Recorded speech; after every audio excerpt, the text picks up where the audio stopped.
আজ রান্না করতে করতে একটা কথা মনে পড়ে গেল। ভাবলাম আপনাদের না বললে অন্যায় হবে।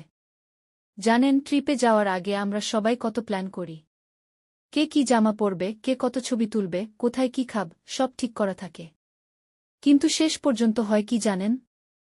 সবচেয়ে বেশি মনে থাকে সেই সব ভুলভাল কাণ্ডগুলো। আমাদের একবার এমনই একটা ট্রিপ হয়েছিল। ভোরবেলা সবাই খুব উত্তেজিত।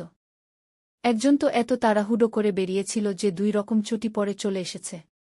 বাসে উঠে যখন সবাই দেখল, তখন এমন হাসি শুরু হলো যে 5 মিনিট কেউ কথা বলতে পারেনি। সে নিজেও শেষে বলল, ঠিক আছে, আজকে ফ্যাশন আমি শুরু করলাম।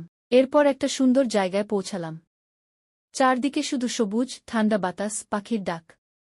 মনে হচ্ছিল সময়টা যদি একটু থেমে যেত। আমরা সবাই ছবি তুলছি। এমন সময় আমাদের এক বন্ধু খুব স্টাইল করে পোজ দিতে গিয়ে পিছলে একেবারে ঘাসের উপর বসে পড়ল। ভাগ্য ভালো, কোথাও লাগেনি।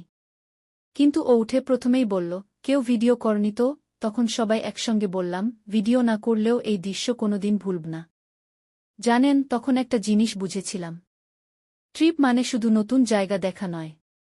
ট্রিপ মানে একসঙ্গে হাসা, একে অপরকে খোঁচা মারা, আর ছোট ছোট মুহূর্তগুলোকে সারা জীবনের স্মৃতি বানিয়ে ফেলা। ফেরার সময় বাসের জানালার পাশে বসে সূর্যাস্ত দেখছিলাম। হঠাৎ মনে হলো, জীবনও যেন একটা ট্রিপের মতো।